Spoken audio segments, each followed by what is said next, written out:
Pinakamalalakas na karakter sa One Piece, nagtulong-tulong na mapatumba lang si Im Sama. Bali nagumpisa nga itong chapter 1163 sa pagtataka ng mga marines sa naging itsura ni Gorosei Saturn. Kung matatandaan nyo in last chapter, tuluyan na ngang tinake over ni Imu itong katawan niya. At yes, itong mga marines nga na nakapalibot kay Imu inatake niya. Pinagpapatay nga niya ang mga ito. Same as sa mga pirata na malapit rin kay Imu. Halos magkagulo nga ang buong God Valley sa aksyon na to ni Imu. Kaya naman itong mga pirata at marines nga kanya-kanyang nagpulasan at nagcommand na aatras na sila. Sa sumunod na panel naman ipinakita na yung ilan sa Roger Pirates malubhan ng sugatan. Nag-aalala nga si Roger sa sitwasyon ng mga kasamahan niya. Kaya naman ipinag-utos nga niya kay Scupper Gaban na paatrasin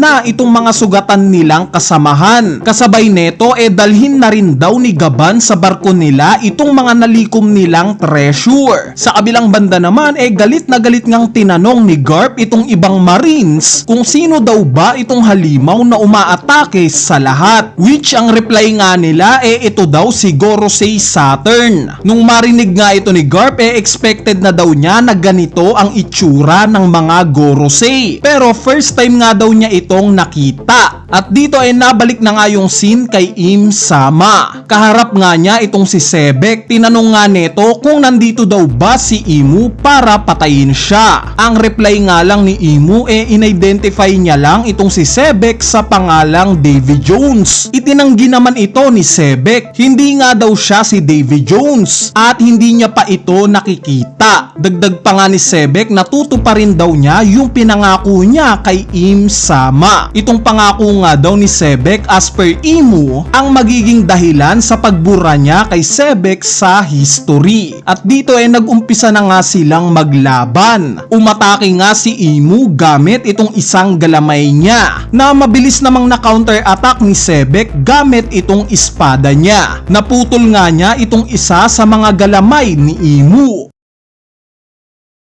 Sa sumunod na panel naman nanginginig ng tinanong ng ilang marines itong Rear Admiral nila kung tutulungan daw ba nila si Saturn laban kay Sebek. Ang reply nga lang ng Rear Admiral hindi daw. Pero biglang ang sumingit itong si Garp at sinabing oo, tutulong daw sila. Nagtataka ngang tinanong ng mga marines kung sino exactly ang tutulungan nila. Si Sebek daw ba o si Saturn? Ipinakita ngang ngumiti lang itong si Garp sa tanong na to. Sa kabilang banda naman patuloy pa ring inaatake ng ilang marines itong ibang miyembro ng Roger Pirates na sinusubukang itakas ang ilang treasure na nakulimbat nila. Speaking of treasure, papahuli ba dyan si Captain John? Syempre hindi. May sarili nga siyang grupo na pinapriority itong pagkuha rin ng ilang kayamanan. Nagbigay nga rin ng hint itong si Captain John sa tuluyan niyang pagtiwalag sa Rocks Pirates. Mapunta naman kay Dragon hawak pa nga rin niya itong batang Shanks. Tumatakbo nga siya hanggang sa napansin niya itong barko ng Marines. Plano nga sana ni Dragon na iwan na itong batang Shanks sa barko na to. Pero bago pa nga ito mangyari bigla siyang nahila papalayo. It turns out nakagagawan pala ito ng Devil Fruit ni Captain John. Sa kagustuhan ngang makuha ni Captain John ang lahat ng kayamanan na nasa God Valley ginamit nga niya itong Jiki Nomi niya para hilahin ang lahat ng treasure. Ipinakita nga na even itong palakol ni Gaban nahihila sa lakas ng Magnet Devil Fruit netong si Captain John. Buti na nga lang at biglang umatake itong si Ganzui. Gamit naman itong Bomb Fruit niya pinasabugan nga niya itong si Captain John. Nag-cause nga ito ng grabing explosion na halos mabura na itong muka ni Captain John. At dahil dito nagsiliparan nga ang mga treasure kasama na itong sila Dragon at Shanks. Sa sumunod na panel naman nagtataka ngang tinanong ni Shiki kung bakit daw ba inatake ni Gunsui itong si Captain John. Ang reply nga lang niya dahil sa wala daw siyang tiwala dito. Alam daw niya na sosolohin lang ni Captain John itong mga treasure na makukuha niya. Mabalik nga kay Garp ipinakitang pinipigilan siya ng mga Marines na atakihin itong si Imu na nasa katawan ni Gorosei Saturn. Wala ngang pake itong si Garp kung sino pa daw itong si Saturn.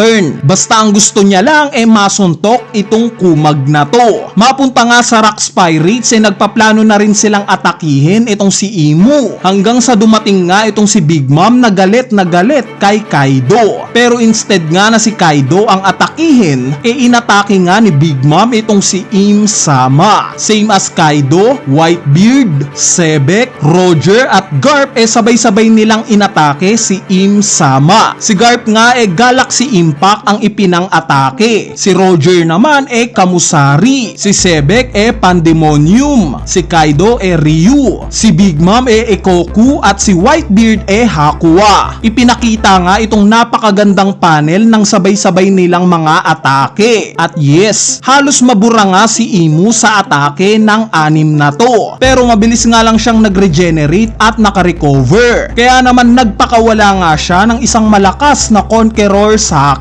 Itong Conqueror Saki nga na to ipinakitang maraming napatumbang mga Marines at pirata. At dahil dito nabitawan ni Dragon yung batang Shanks hanggang sa ipinakita ngang gumapang na mag-isa itong batang Shanks papunta sa isang treasure chest.